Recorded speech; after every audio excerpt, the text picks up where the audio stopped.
দর্শক, বেশ কিছু গুরুত্বপূর্ণ খবর আছে। এর মধ্যে ভারত প্রসঙ্গ টানবো, আমেরিকার প্রসঙ্গ, ইরান প্রসঙ্গ। আমেরিকার একটি গুরুত্বপূর্ণ কাউন্ট্রিতে ভয়াবহ আগুন ধরে গেছে। আগুন দেখে মনে হচ্ছে এটা কোনো কৃত্রিম আগুন, এটা কি বলবো, ষড়যন্ত্রমূলক আগুন। আগুনটা কে দিয়েছে? ইরান, না কেউ। পাশাপাশি ওমান সাগরে আমেরিকার একটি জাহাজ আটক করে ফেলেছে একটা কমান্ডো স্টাইলে আইআরজিসি, ইরানের যে নেভি শাখা আছে সেই নেভি শাখা। পাশাপাশি নরেন্দ্র মোদী আবারও বিতর্কের মুখে পড়ে গেলেন এবং একদিকে তিনি জয় পেলেও বিভিন্ন জায়গায় তার বিরুদ্ধে একাট্টা হচ্ছে পুরো ভারতের রাজনৈতিক দলগুলো। দর্শক, যারা আমেরিকা ইরানের খবরের জন্য ওয়েট করছেন তাদেরকে একটু ওয়েট করতে হবে। আমি প্রথমে ভারতের খবরটা দিয়ে চলে আসছি, যেহেতু আপনারা অনেকে এখনো সংযুক্ত হননি, তাই আমি ভারতের খবরটা দিয়ে আসতে চাই। নরেন্দ্র মোদী নামটি স্মরণে আসলে আমাদের চোখের সামনে ভাসে হিন্দুত্ববাদী একজন রাজনৈতিক দল, যার ব্যাকগ্রাউন্ড বা যার মূল উদ্দেশ্য আরএসএস। এবং এই আরএসএস এর বা গেরুয়া বিজেপি পুরো ভারত কন্ট্রোল করছে এখন। এবং খুব ইন্টারেস্টিং ব্যাপার যে ভারত স্বাধীন করেছিল সেকুলার হিন্দু, মুসলিম বা বিভিন্ন ধর্মের লোকেরা। আজ ভারতের ভোটারদের ভোটাধিকারের মাধ্যমে যে বিষয়টি বোঝা যাচ্ছে যে ভারতের উল্লেখযোগ্য হিন্দুরা তারা সেকুলার হতে চান না, তারা চান একটা হিন্দুত্ববাদী ভারত। এবং নরেন্দ্র মোদীকে তারাই ভোট দিয়ে বারবার বিজয়ী করছে। অথচ কংগ্রেস, যারা সেকুলার মূলনীতিতে বিশ্বাসী, যারা রাষ্ট্রকে ধর্মের ভিত্তিতে ভাগ করছেন না বা শাসন করছেন না, সেই কংগ্রেস কিন্তু ক্ষমতার বাইরে। এবং ভারতে কংগ্রেস কোনোভাবেই ফিরে আসতে পারছে না। হ্যাঁ, যদি দুর্নীতির প্রশ্ন টানেন, উপমহাদেশে প্রতিটি দেশে দুর্নীতিতে জর্জরিত, সেটা ভারত বলি, পাকিস্তান বলি, বাংলাদেশ বলি। এখানে যে যত ভালো কথাই বলুক, সফেদ পোশাক পরুক, প্রত্যেকে দুর্নীতির সাথে জড়িত। তো নরেন্দ্র মোদীর অনেক রকম আগডুম বাগডুম বক্তব্য শুনলে একটি বিষয় বুঝবেন যে নরেন্দ্র মোদী বা বিজেপি সবসময় ধর্মকে প্রাধান্য দেয়। আমি কথাটা এর আগে বলেছিলাম যে বাংলাদেশে ইসলাম ধর্মের প্রাধান্য কমাতে নরেন্দ্র মোদী চেষ্টা করেন, কিন্তু ভারতে নরেন্দ্র মোদী হিন্দুত্ববাদের প্রাধান্য বাড়ান। তার মূল নীতিটা হলো ভারত শাসন করবে হিন্দুরা, আর হিন্দুরা এখানের কি বলবো মালিক হবে আর মুসলমানরা হবে কি রিফিউজি। সেই নীতি দিয়ে চলছে। সর্বশেষ পশ্চিমবঙ্গ দখল করেছে নরেন্দ্র মোদীর বিজেপি। কারণ কি? তৃণমূল খুব বেশি ভালো বা খারাপ সে বিশ্লেষণে না যায়, কিন্তু তৃণমূলের চেয়েও কি বিজেপি ভালো, এই প্রশ্নটা করাই যায়। এবং বিজেপি জেতার পর পশ্চিমবঙ্গে জয় শ্রীরাম স্লোগানে যা হচ্ছে, মসজিদের ভেতরের দৃশ্যগুলো দেখছি, নামাজের সময় তারা সেখানে মারধর করছে, নামাজি মুসলিমদের বিভিন্ন রকম পুজোর বাদ্যযন্ত্র বাজিয়ে বিরক্ত করছে, নানান রকম চর্চা শুরু হয়ে গেছে। এই দৃশ্যগুলো দেখতে পাবেন। তৃণমূলের পার্টি অফিস নেতাদের উপর মারধর, অপমান, অবদস্থা, জ্বালা অপহরণ নারীদের উপর চলছে। মানে দাঙ্গা হলে যা হয়, ভারতের বিজেপি সেইভাবেই এখন পুরো কি বলবো পশ্চিমবঙ্গকে তার দখলে নিয়ে সেই অরাজকতা চালাচ্ছেন। আচ্ছা, বিজেপির যে ব্যক্তি ক্ষমতায় বসছেন বা মুখ্যমন্ত্রী হয়েছেন, শুভেন্দু অধিকারী, এই ব্যক্তি কিন্তু 5 বছর ছিল তৃণমূলের নেতা। দেখেন, নরেন্দ্র মোদী আর শেখ হাসিনার মধ্যে একটা দুর্দান্ত মিল আছে, খুব চমৎকার। এরা দাদা দিদিদের কি মিল, আমি একটু ভিডিও আকার আপনাকে দেখাবো এখন। শুভেন্দু অধিকারী, যিনি তৃণমূলের সেকেন্ড ম্যান ছিল, নরেন্দ্র মোদী কি বলে মমতা দিদির সেকেন্ড ম্যান ছিল তৃণমূলে, 5 বছর তার সাথে রাজনীতি করেছেন। পরবর্তী তিনি অভিমান করে চলে গেছেন, অনেকে বলে, আসলে বিষয়টা তা না। তিনি তৃণমূলে থাকা অবস্থায় এই যে শুভেন্দু অধিকারী, যিনি এখন মুখ্যমন্ত্রী পশ্চিমবঙ্গের বিজেপি থেকে নির্বাচিত, যিনি বারবারই উল্টাপাল্টা কথা বলছেন, আসেন তার একটা বক্তব্য শুনে আসি, তিনি কি টাইপের কথা বলতে পারেন আমরা আপনাদের শুনে আসি। শাহজাহানের নাম মুছবো আমরা, বিজেপি এলে বাবরের নাম মুছবো, হুমায়ুনের নাম মুছবো, জাহাঙ্গীরের নাম মুছবো, আকবরের নাম মুছবো, শাহজাহানের নাম মুছবো। কোন মোগল পাঠানের নাম লিখতে দেব না। যদি কোথাও লেখা থাকে ভালো করে পুজবো, মুছবো। ভোটের আগে এই কথাটা বলেছিলেন শুভেন্দু অধিকারী, আর তাতে করে ভারতের হিন্দুরা মানে পশ্চিমবঙ্গে তাকে ভোট দিয়েছেন। কারণ এই উপমহাদেশের ভারতের মতো বিশাল অঞ্চল মোগলরা শাসন করেছে, 1-2 দিন না, 100 বছর ধরে। বিশাল ইতিহাস তাদের। পুরো ভারতবর্ষের আজকের যে অবস্থা, উন্নত ভারত বলি বা যত স্মৃতির জায়গা আছে ভারতের, যে আজকে পুরো পৃথিবীতে তার অবস্থান, তার নেপথ্যে ছিল মুসলমানদের অবদান। তো তিনি বিজেপি ক্ষমতায় আসলে পশ্চিমবঙ্গে পুরো মোগলদের সবকিছু মুছবেন, তাদের নাম টাম সব মুছে ফেলবেন। তার বক্তব্যে আপনারা শুনলেন কিভাবে একজন রাজনৈতিক দলের ব্যক্তি মুসলমানদেরকে মানে ধর্মকে বিভক্ত করে এবং জাতিকে বিভক্ত করে, এই বিভক্তির বক্তব্য দিয়ে তিনি কিন্তু নির্বাচিত হয়েছেন।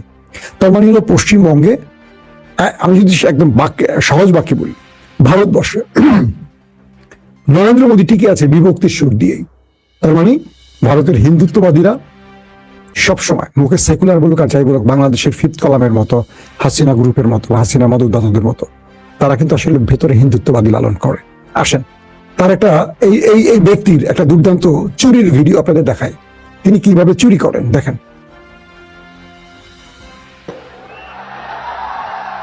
अच्छा लाओ लाओ और ऐसे कुर्ते में रख देते हैं। टीवी पे देखा ही नहीं देखा आपने? और चेहरा कितना भोला भाला था। আমি আপনাদের ভিডিওটা আবার দেখাচ্ছি। এটা হলো বিজেপির একটি ইউটিউব সাইট, ওকে, আপনারা দেখতে পাচ্ছেন বিজেপির। এই শুভেন্দু অধিকারী যখন তৃণমূলে ছিল, মমতা ব্যানার্জির দলে ছিলেন, তখন প্রকাশ্যে তার একটি মানে কি বলবো করাপশনের ভিডিও ধরা পড়ে ক্যামেরায়, সংবাদ আসে, আপনারা দেখতে পাচ্ছেন স্ক্রিনে। তো তিনি প্রকাশ্যে ঘুষ নিচ্ছিলেন এই শুভেন্দু অধিকারী। তো তাকে এই ভিডিওটি গোপনে ধারণ করে মিডিয়াতে আসে। তারপর আমাদের নরেন্দ্র মোদী কি বলছিলেন, তখন এই লোক ছিল তৃণমূলের মমতার। দেখেন তার বক্তব্যটা শোনেন, পুরোটা আবার শোনেন। 5 लाख रुपीस এই যে এই ভিডিও টাকা নিচ্ছে, कैमरा के सामने আবার দেখেন। 5 लाख रुपीस कैमरा के सामने टीवी कैमरा के सामने নরেন্দ্র মোদী বলছেন ক্যামেরার সামনে, টিভি ক্যামেরার সামনে শুভেন্দু অধিকারী প্রকাশ্যে ঘুষ নিচ্ছে, সেটা তিনি তার রাজনৈতিক বক্তব্যে প্রচার করছেন। খেয়াল করেন। कितना लाए हो? अच्छा लाओ लाओ और ऐसे कुर्ते में रख देते हैं।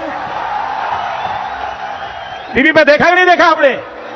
और चेहरा कितना भोला भाला था, ऐसा लगता था ये तो रोज की आदत वाले लगते हैं।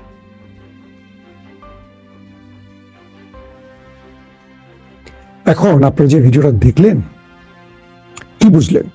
শুভেন্দু অধিকারী প্রকাশ্যে ঘুষ নিচ্ছে, নরেন্দ্র মোদী তাকে নিয়ে ভিডিওতে বক্তব্য দিচ্ছেন, রাজনৈতিক বক্তব্য, যে কিভাবে টিভির সামনে তিনি টাকা নিচ্ছেন, কি ভোলা ভালা চেহারা, এভাবে পকেটে ঢুকাচ্ছেন, এবং তার কাজ দেখে মনে হচ্ছে তিনি নিয়মিত এইভাবে চুরি বাটপারি করে থাকেন। কাকে নিয়ে বলছেন? নরেন্দ্র মোদী শুভেন্দু অধিকারীকে নিয়ে।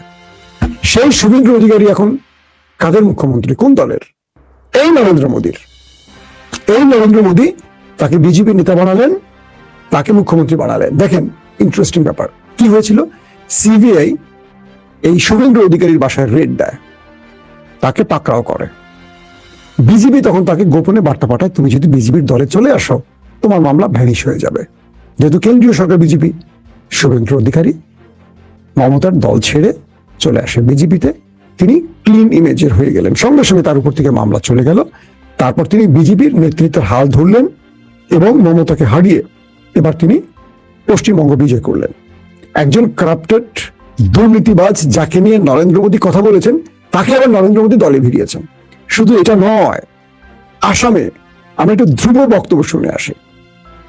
আপনারা চিনেন একজন ভারতের খুব জনপ্রিয় ইউটিউবার, তিনি কি বলছেন এক নজর শুনে আসি। ईडी सीबीआई ने शुभेंदु अधिकारी पर रेड करी, इन्हें खतरा था कि ये जेल चले जाएंगे, तो इन्होंने पार्टी बदल ली, बीजेपी में शामिल हो गए।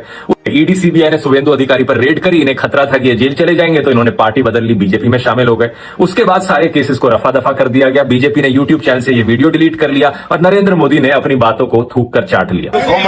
बाय द वे, असम के चीफ मिनिस्टर हिमंता बिस्वा शर्मा की भी यही कहानी है। पहले वो कांग्रेस में थे, सीबीआई ने उन पर रेड करी, शारदा चिट फंड स्कैम का आरोप लगाया गया। ये आर्टिकल देखो अगस्त 2014 का, और कुछ ही महीने बाद पार्टी बदलकर वो बीजेपी ज्वाइन कर लेते हैं और सारे केसेस बोला। অর্থাৎ নরেন্দ্র মোদী বিভিন্ন রাজ্যে জনপ্রিয় নেতাদের দুর্বলতাগুলো খুঁজতেন এবং তাদের বাড়িতে সিবিআই কে পাঠাতেন রেড দিতে। তারপর তারা যখন ধরা পড়ে যেত, কিছু করার থাকতো না, তখন তাদেরকে গোপনে তার দলে ভিড়াতেন। ঠিক আসামের ক্ষেত্রে একই কাজ করেছেন। এটা কে বলছে?